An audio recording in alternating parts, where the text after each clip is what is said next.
But one thing that makes Twitter stand out is that Twitter encourages free speech. That's one thing about Twitter. But it's very amazing. Have you seen terms and conditions for Threads app? But wait, let me explain something. Human beings usually think that they want free speech until they have it.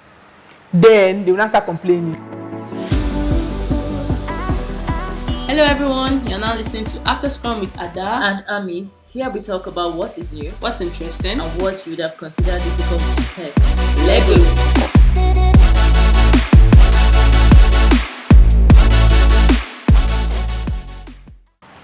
Hello, welcome back, ladies and gentlemen, boys and girls. Hi guys, techies and non-techies in the building. Welcome back to another episode of After Scrum with Ada and Ami. How's the week been? How's the week been? Well, my week has something exciting. I started working on a new project. Ooh. So yeah. You not told me about this. Oh, I was pulled in. Yeah. Within the week. Okay. Actually. Okay. Is it fun? Yes, it New. promises to be fun. Okay. You know, the timeline is not fun. but the project promises to be fun. Yeah. So that's something new. Yeah. Okay. That's nice. I think this week too, I've just been on a timeline crunch as well. So I hate timeline crunches. I hate them too. But I think I do my best work actually when I have like deadline, which is so insane. I hate it, but I still think it's necessary for me anyway. Yeah, one of those programmers that say that they'll do it when it's time of work. Anyways, so that's all. Yeah, I didn't have any interesting. Yep. I don't know. I'm complaining right now. This is our best years, Ada. This is our best. Before you know it, you'll be 30. And you can't even count. How many times have you gone to the club? No, I've been telling. I was telling someone recently that my 30s. I'm looking forward to my 30s because I feel like my 30s is when I become a baddie. Yeah. The thing that you have not done now, you need to learn how to be a baddie first. No. You don't just I'm going to magically grow it in. Once I turn 30, metamorphose into a baddie. You don't work like no, that. No, that's how it's going to work for me. Okay. Once I'm 30, pew. I like to see it happen. You know, don't worry. Sometimes I'm actually worried though. I actually am very worried because I feel like I'm living a totally boring life. Yeah. And I don't like it. This is where I'm supposed to have stories for grandchildren. I think that, like, you know, it's something that at least you have it in mind that okay, you actually like want to do. Yes, I want to. So when any fun opportunity comes in, you'll be ready I will to still grab be on my bed.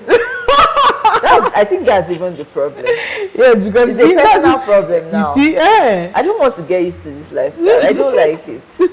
I do like seeing other people's weekend pictures and I'm on my bed scrolling. Honestly, these days, when I see weekend pictures, right, people post online, I'm like, wow, I don't understand how people are doing it. This is the same 24 hours that we have because my back is paining me. I actually spent this weekend just trying to, my base of my spine has been in serious pain since, and I've been 2 days to get it. Speaking of base of, so sorry about that, Yeah. But like I had this issue some weeks back, and mine, I know I caused it because I'm one of these people that you have your decks, you have your chair, it's awesome. But I choose to do my work on the bed, on the couch, or on the bed.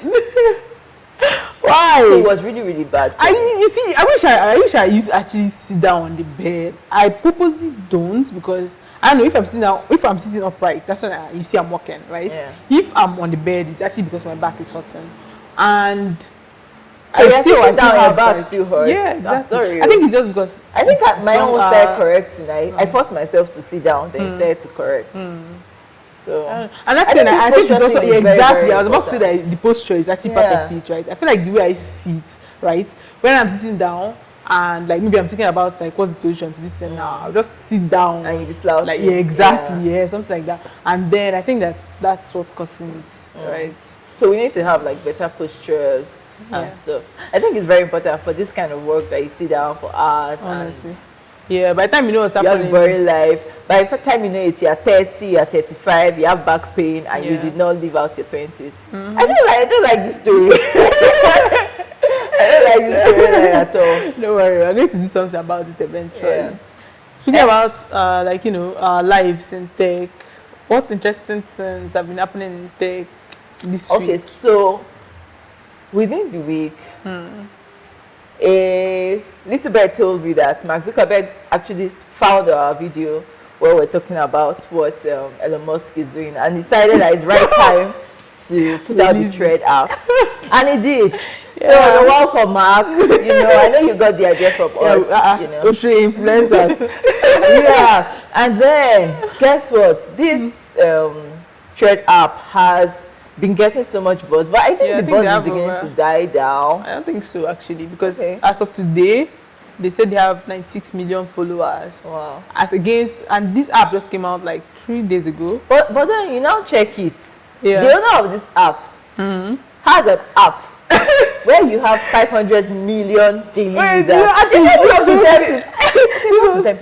Okay, it's like about 20% now. For the mass, not be mass. It's about 20% of Instagram users. They are now on the Thread app. I think they're one of the reasons why the Thread app is a 10. I'm actually not on it yet, but why I feel like one of the reasons why it's a 10 is the ease of which, like, people can easily port to the Thread app and get they don't have to start from zero. They already have like number of followers. You don't have to start from please follow me, I follow back. But then you can actually request to follow your followers on Instagram, and then if they accept, that's when exactly. So let's say technically now if someone's already a friend on Instagram, I think they actually scored something with the ease of adoption, ease to switch back to Instagram, exactly. And also, and that's saying because of the fact that a lot of people already annoyed with Elon Musk's shenanigans, I feel like it also played very well into I mean, he listened to us, but I think what I actually find interesting app, I don't find it exciting. Maybe because there's no violence. I'm addicted to violence. I think what I'm actually finding interesting is the fact that Elon Musk is deciding to sue for breach of contract. Yeah, so that thing is very funny. You finish sacking your top employees, engineers, and then Meta now decides to employ them, and now you're going to cry that why did you take my people? From what I'm hearing, right, Meta is even claiming that they didn't use any of the engineers. We didn't tell you. Think about the timeline, right? I actually feel like this thread. I want to believe that this Threads app has been in the works for some time now. It's possible that. Look at except this. The open source. This app has really undergone beta testing for it to be here, and then the place of like testing and stuff like that. So obviously this app was built for like a while. Exactly. So it wasn't just like the way we do what they call this thing that we do rapid development. No, this one was not rapid development. Even if it was rapid development, every single step along the way. It was and I actually do feel like it was rapid development. Is the way I'm thinking. I think that when because apparently from the news there's moving around, right? Mark Zuckerberg tried to buy Twitter once and he couldn't. So probably around the time when he was trying to buy Twitter and he couldn't, he started building. Yes, and Elon Musk. So I think that actually they started working on this Threads app. Probably around the time that Elon Musk bought it. And then Elon Musk was introducing policies. Twitter. Yes. Okay. About of all the the new Twitter clones, as I'm calling them now, because now we have Twitter, we have Blue Sky, we have Thread. What's the name of this? Truth Social. These are the popular ones actually. Now of all these apps, right? In the end, right? Which one do you think is going to stand the test of time? Why? See, when I got back to Twitter from Thread app, I felt like I was at home. I don't need to tweet. Twitter has this feel. One of the reasons why I like Twitter. So I think other apps can be other things, whatever they want to be. But one thing that makes Twitter stand out is that Twitter encourages free speech. That's one thing about Twitter. But it's very amazing. Look at, have you seen terms and conditions for Threads app? But wait, let me explain something. Human beings usually think that they want free speech until they have it. Then they will not start complaining. These guys are talking about this thing this way, or these guys are talking about this thing this way. Well, I think that's what it has going for it right now. Yes, the fact that whatever you want to do, whatever you want to say, you can say it, right? And this is fine. But that's what makes Twitter, if you ask me. Because of that, people can talk about politics. People can talk about anything because that they being feel afraid like, of being banned. But since Elon Musk has become like CEO, right? Have they actually like banned anyone? I haven't heard. I haven't heard. Okay. Because it was Jack. You know. But you know that the banning, it might actually happening to like, you know, people that are not as influential. I think the bannings that became actually like, you know, a thing was like when people saw like they actually banned. No, it wasn't just then. I know that I've been seeing it like every once in a while you hear they ban this person, they ban this person. Okay. It's the same way that Instagram don't used to waste time. 2 seconds, they don't remove your account. You're already going to their support to go and ask for help. So that, I think that's going to be like a major difference. I got on Thread app and it feels like I'm on Instagram extended. Yeah. So if right, you're saying that okay, Threads actually felt like Instagram extended and not necessarily a Twitter clone. Yeah. Then why do you think that Elon Musk's lawyer or Twitter's lawyer, why do you think he became like agitated about the fact that, you know, this Threads app just came out? Okay, so I feel like Thread is not Twitter. Thread cannot be Twitter because of the policies, which is what makes each app different. But these people are fighting for a space of community building. So I think that's what it's all about. And now you know that, of course, if it comes to numbers game, Thread is going to win. Thread is coming from a background of a whole lot of numbers. Yeah. So it's very easy to start. I think that one major the downturn for Thread app is actually like the fact that it's coming from that background where it feels like Meta is trying to control the social media space, because they have Facebook, they have Instagram, they have WhatsApp, of course. They have now they have Threads, of course, and everybody's like, I don't understand. Is it everything that you want to do? That, like, you know, and people are, and some people are afraid of the fact. And some people are afraid of the fact that, you know, they're saying that what's his name, Mark, used to sell people's data, of course, like that. I think that's like one of the major, and I think that's like a major difference between. But what app doesn't, right? What app currently does not it's sell not your like what data? App doesn't, or it's like the extent of the sale. Of the sale. Or maybe people. I think that the reason why, like, you know, people are very hard or difficult on Mac because of the data sale thing was because of how it came out at the time, and maybe because of at that point, like, they didn't understand when they said it's not really how it came out. We just know, like, if I chat you about wedding ring, once you go on Instagram, you're going to start seeing wedding ring apps. But they have it's their app, right? They own all of them. It makes sense that, you know, they share it between the apps, right? It makes sense. All this data privacy thing is just a scam.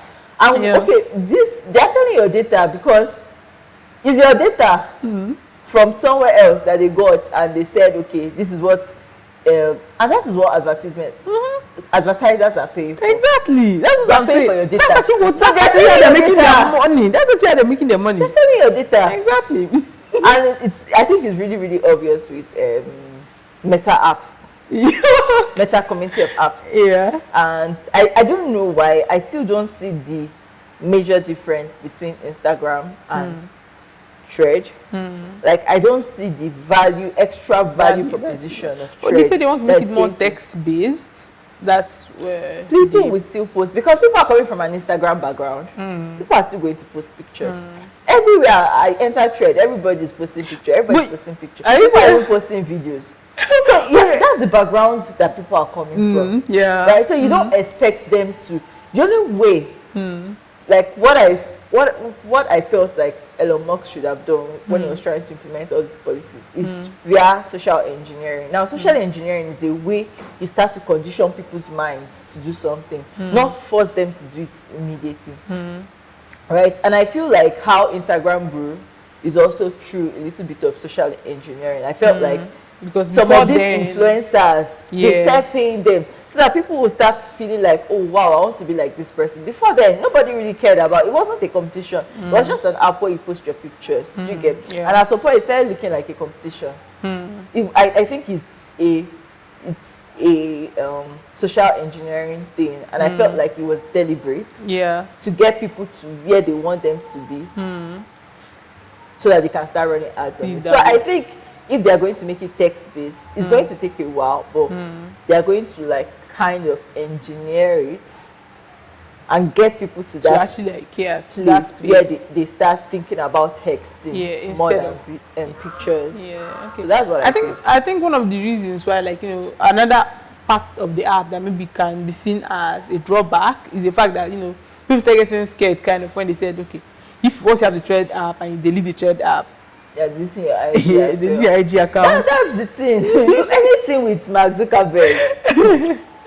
But anyway, I know that people don't read terms and conditions. Oh, please. I think that because in the end, right, people usually feel that, at least for me, if I don't read like something, the terms and conditions, and I'm not bothering to read it, because I know that if I like, let me read this thing now, I'm still going to click I agree. So I need the application or whatever it is. That's why I'm there. Except if it's something that I don't necessarily need, or I have a choice. Exactly. Then I now decide to read it. But if it's something I want, it does not matter what to put in your terms and conditions. I'm just going to accept. Right? The only thing is that when for whatever reason, there's any legal implication of me agreeing, I'm not gonna see, you're not gonna show me in part of the terms and conditions that is there. But before then, I'm not even talking about that. I'm just thinking about the fact that I just want to do this. Anyway, I think that we've actually set the premise for our topic today, which is copycat culture, like the place of innovation and imitation in the tech industry. Because when it became a serious conversation, when a lot of people were saying that Mark Zuckerberg is always copying. Because apparently, I didn't know this, but then there's a Facebook dating app which is supposed to be like a Tinder clone. Wow. There's a what's the name of this Facebook app? Facebook dating or something. But you see, it's not interesting. It sounds like where you meet old people. But I mean, it could be a place. I don't know. I'm just maybe because Facebook. I think maybe because Facebook. Could it be a sugar daddy site? Go ahead. Facebook is for old people. Think about Why do people keep saying Facebook is for old people? It's old people app. Okay, I think that's actually maybe one of the reasons why it didn't go far. Yeah. Because of the fact that Facebook already was.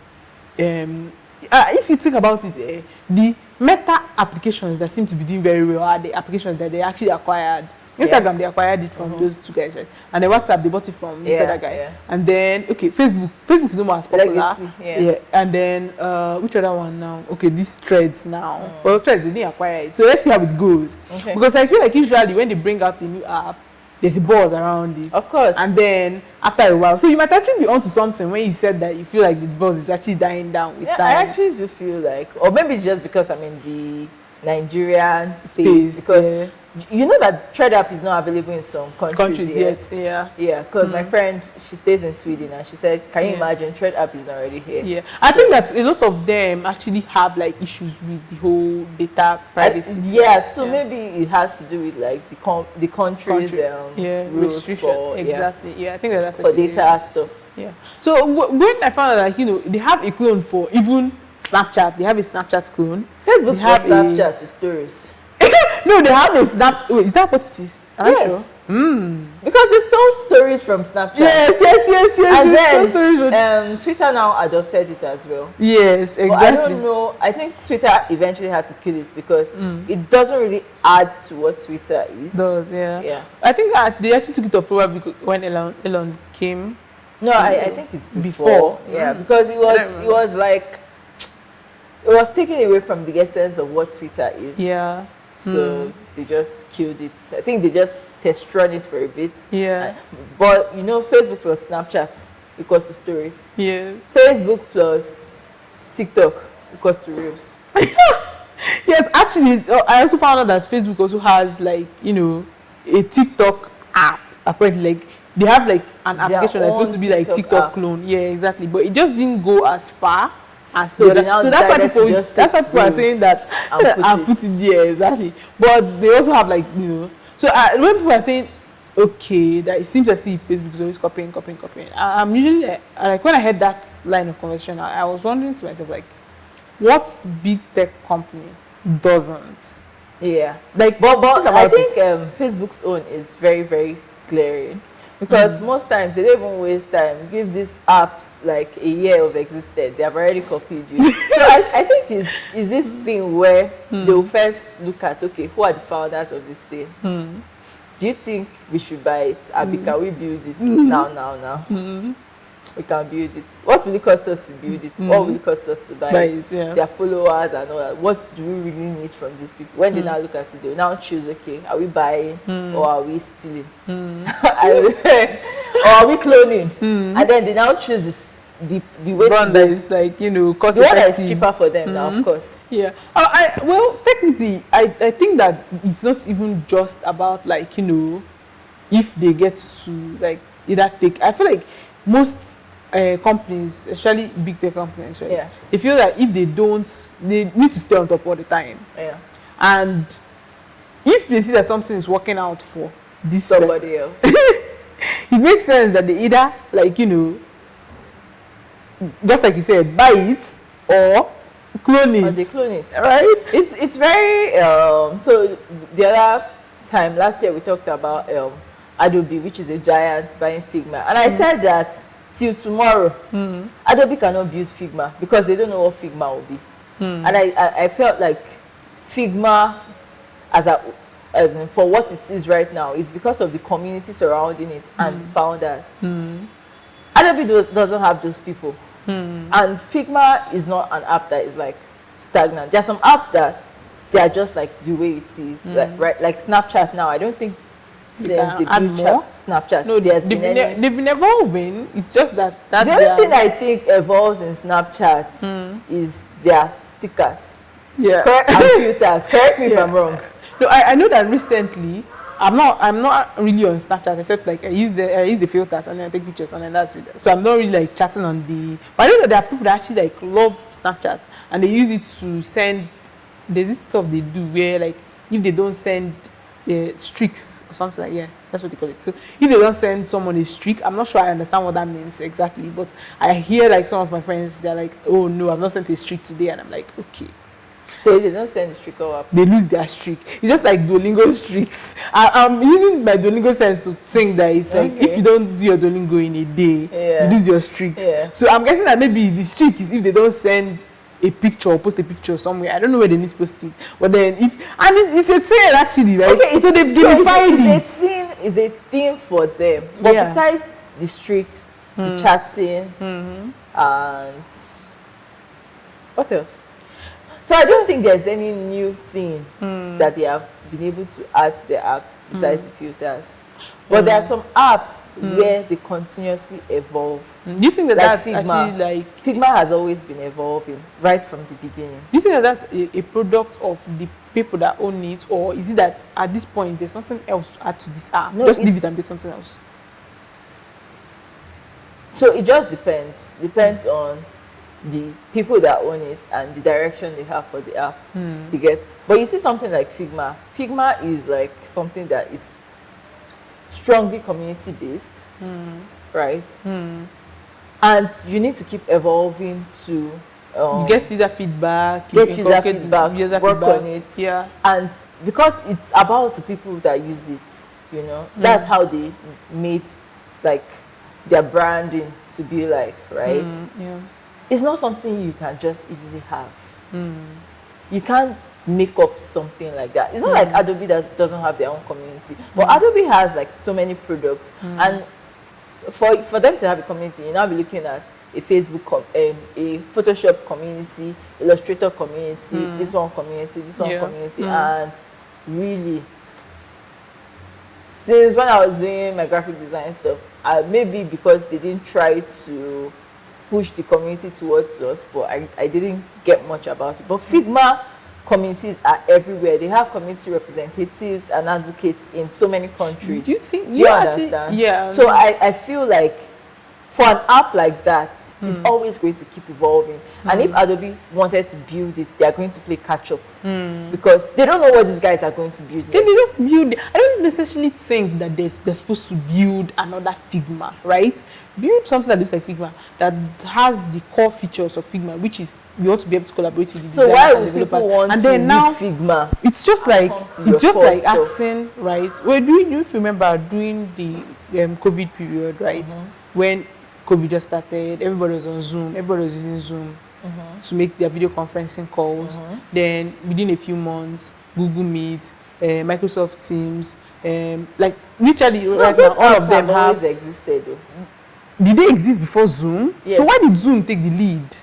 Did they exist before Zoom? I believe they did. I think Zoom was just positioning. I think that they were still in beta testing or something like that in that phase, because I feel like at the time everybody was just using Zoom. Okay, but let's assume that at the time all of them were there, but they are essentially doing the same thing, which is video conferencing. But there's sometimes when like you just feel like I just want to generate a link on Google Meet and then just make my send the link to the person, or I'm already on Teams with this stuff, let me just send the person like Teams, or you're on Slack. Slack actually has their own video conferencing built into the app. So the convenience of it, right? So it's just like saying, what stops like maybe let's say Teams, or like why did they have to build their own part of the? Why do they have to build their own video conferencing application?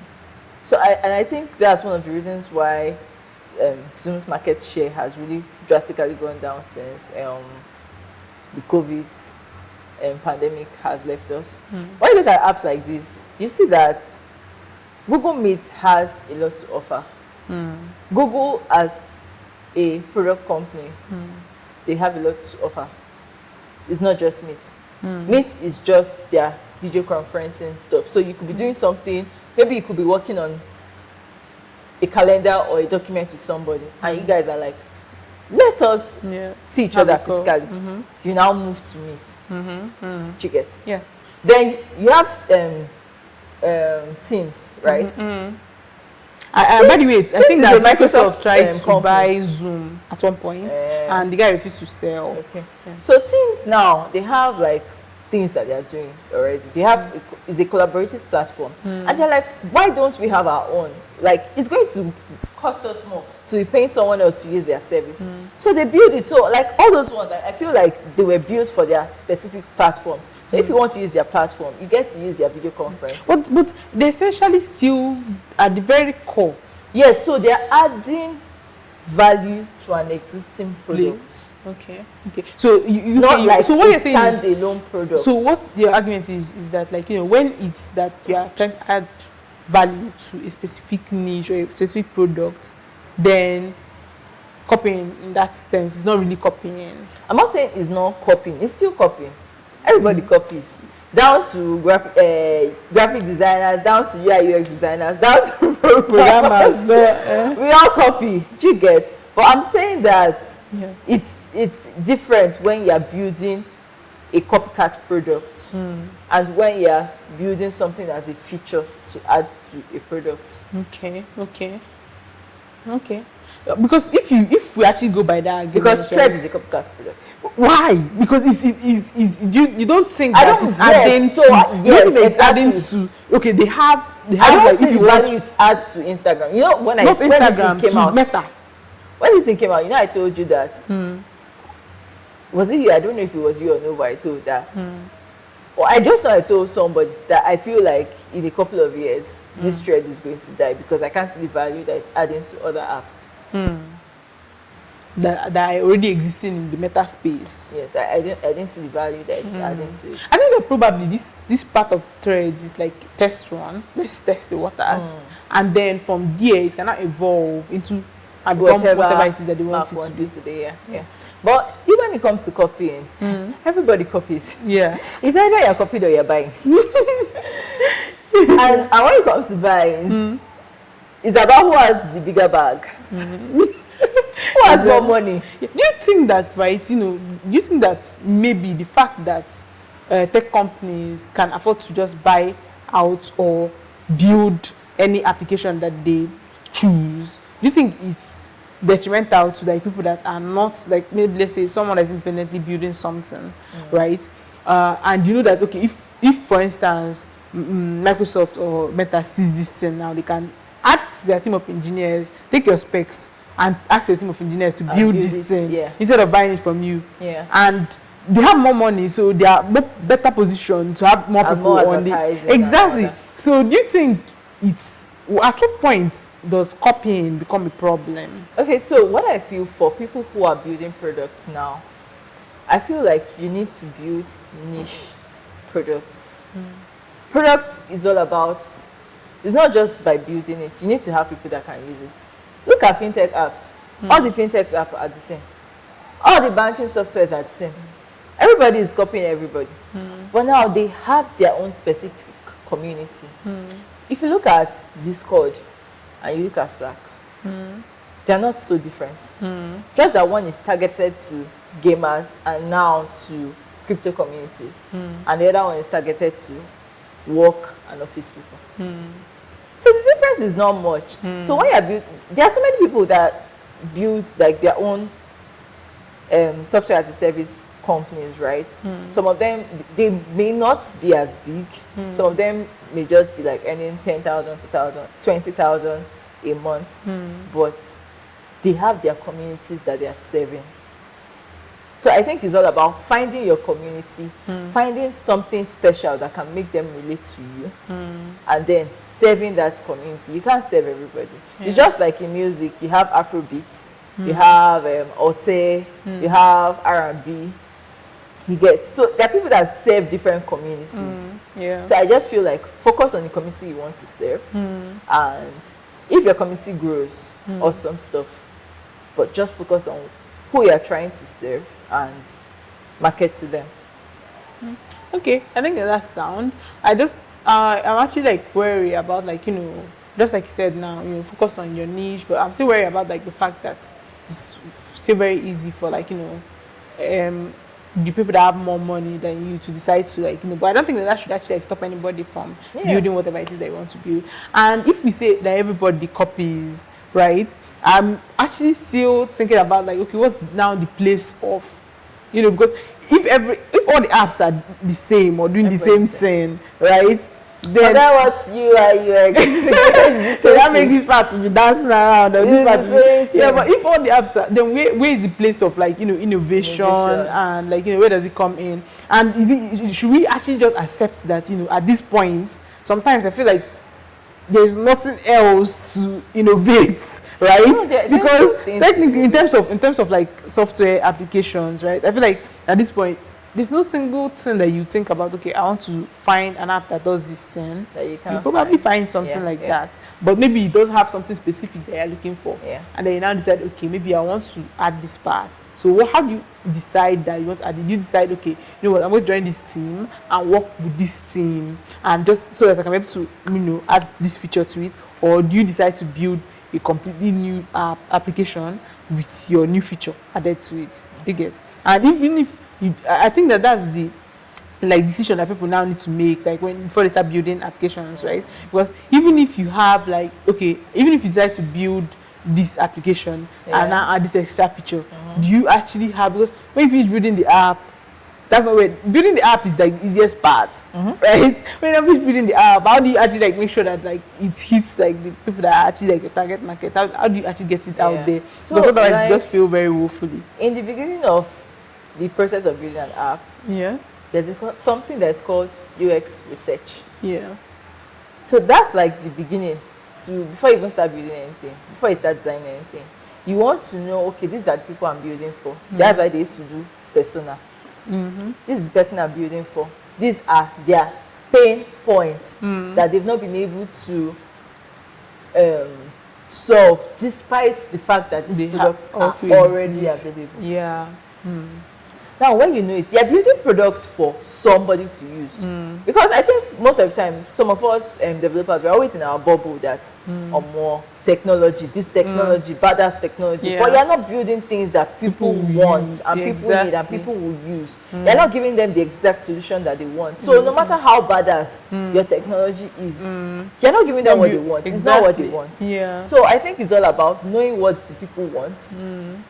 When you now know what they want, you now say, this is how I'm going to build it for them. And in the process of building a product, there are, like, at some point when you have a UX, they used to do like, I can't remember what it's called. So you have users, your prospective users, come and test your product and know that these products can serve them. If not, you go back and adjust until it's a perfect fit. So I think that's where that comes to. That's where you now innovate around their problems. Instead of, there are so many things that you don't need to you don't need to go and start doing what already exists. It's just like, for example, now all the ride-hailing apps, they almost all look the same. If someone gives you a ride-hailing app that looks like an e-commerce app, you'll be like, what's happening? Exactly. You'll be lost.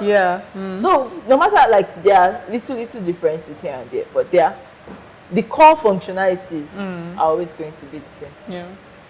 No matter what color, what icons, whatever you want to use, all those ones are just terrain. If your product is not serving the people, first of all, minus those colors and icons, then you are already getting you have lost it. That's what I feel. So in terms of copying, everybody copies. You just have to copy responsibly. Copy responsibly and do it to your full chest. Like Mark Zuckerberg. Because he posted there's nothing you can do about it. He actually posted this meme that Spider-Man, Spider-Man picture where, like, the other guy, exactly. He posted it on Twitter.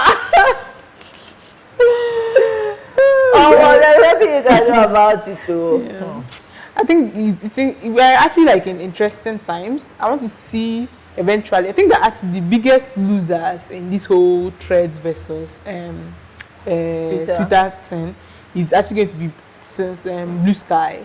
But people were looking forward to Blue Sky. People had, like, for crying out loud, they had like a whole longest waiting list of people waiting for Blue Sky to come out. You know, Jack Dorsey's Blue Sky. Jack. And it's so sad because I don't think he knew. He never experienced. And